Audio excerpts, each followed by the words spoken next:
गरीबी का दुष्चक्र यानी विशियस सर्किल ऑफ पॉवर्टी के बारे में इस वीडियो में जानेंगे। गरीबी का चक्र अर्थव्यवस्था में संचयी रूप में चलता रहता है और अल्पविकसित देश गरीब ही बना रहता है, यानी गरीबी के दुष्चक्र में फंसा रहता है। गरीबी से तात्पर्य व्यक्ति की जीवन की मूलभूत आवश्यकताओं को पूरा करने में अक्षमता से है।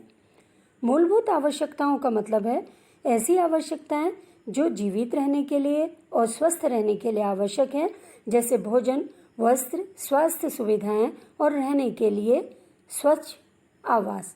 ये मूलभूत आवश्यकताओं के अंतर्गत आते हैं। गरीबी निरंतर आवश्यक सामग्री और मौद्रिक संसाधनों की कमी की स्थिति है। गरीबी के दुष्चक्र को सरल शब्दों में इस तरह से समझाया जा सकता है। गरीब देश गरीब है क्योंकि वो गरीब है, यानी गरीब देश के पास संसाधन नहीं है, हैं भी तो बहुत कम है, इसलिए वे गरीब ही रहते हैं या गरीबी के दुष्चक्र में फंसे रहते हैं। प्रोफेसर रैगनार नर्क्से ने अल्पविकसित देशों में संरचनात्मक पिछड़ेपन के कारण गरीबी के दुष्चक्र की क्रियाशीलता बताई है। इसी दुष्चक्र की क्रियाशीलता के कारण अल्पविकसित देश गरीबी की दशा में बना रहता है, यानी ये जो दुष्चक्र है, ये जो साइकिल है, ये चलते रहती है और ये गरीबी बने रहती है उस देश में। इसका कारण क्या है, दुष्चक्र क्या है? देखिए, अगर आय कम है, आय कम होगी तो उससे क्या होगा? बचत कम होगी, क्योंकि आय कम है, व्यक्ति अपने खर्च करने के बाद कम बचत कर पाएगा। और अगर बचत कम होगी व्यक्ति की तो उसमें से वो कम निवेश कर पाएगा। निवेश अगर कम होगा तो पूंजी का निर्माण कम होगा। तो इस तरह से कम निवेश से कम पूंजी का निर्माण होगा और कम पूंजी है तो उत्पादकता कम हो जाएगी और उत्पादकता कम होगी तो उससे आय कम हो जाएगी। तो ये चक्र चलता रहता है। इसी तरह से गरीबी के चक्र को हम ऐसे भी समझा सकते हैं, जैसे अगर किसी देश में बहुत अधिक बेरोजगारी है तो उसका मतलब क्या है? वहाँ पे आय के कोई साधन नहीं है या बहुत कम साधन है। अगर आय के साधन नहीं है तो आवश्यकता पूरा करने में असक्षम है। आवश्यकता पूरी नहीं हो सकती अगर आय के साधन कम है। और अगर आवश्यकता पूरी नहीं होगी तो क्या होगा? गरीबी में ही रहना पड़ेगा या निर्धनता में ही रहना पड़ेगा। और अगर निर्धनता में ही रहना पड़ेगा तो उससे क्या होगा? शिक्षा की कमी होगी, कौशल की कमी होगी, स्किल कम होगा। तो अगर शिक्षा और कौशल की कमी होगी तो उससे फिर से बेरोजगारी की स्थिति आएगी और बेरोजगारी है तो आय का कोई साधन नहीं है इसका मतलब।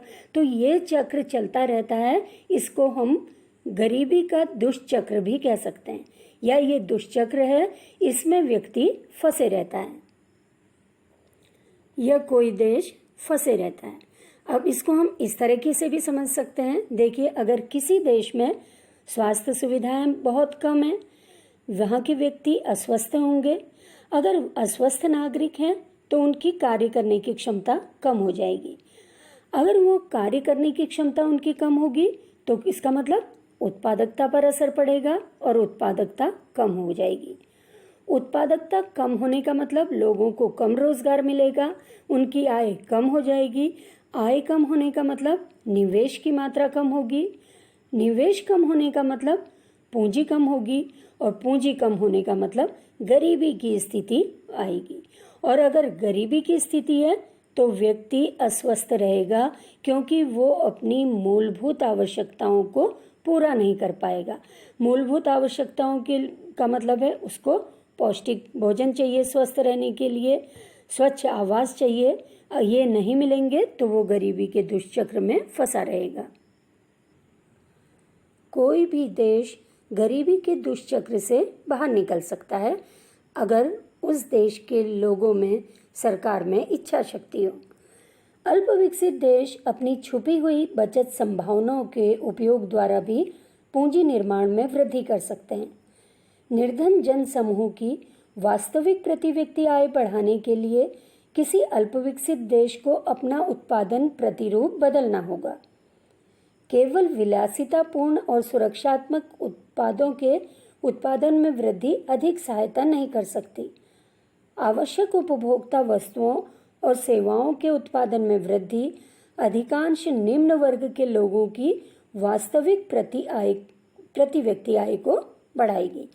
इससे उनके हाथ में क्रय शक्ति आएगी, और क्रय शक्ति आने का मतलब वो ज़्यादा मांग करेंगे वस्तुओं की, और मांग ज़्यादा बढ़ने का मतलब पूर्ति को बढ़ाना पड़ेगा।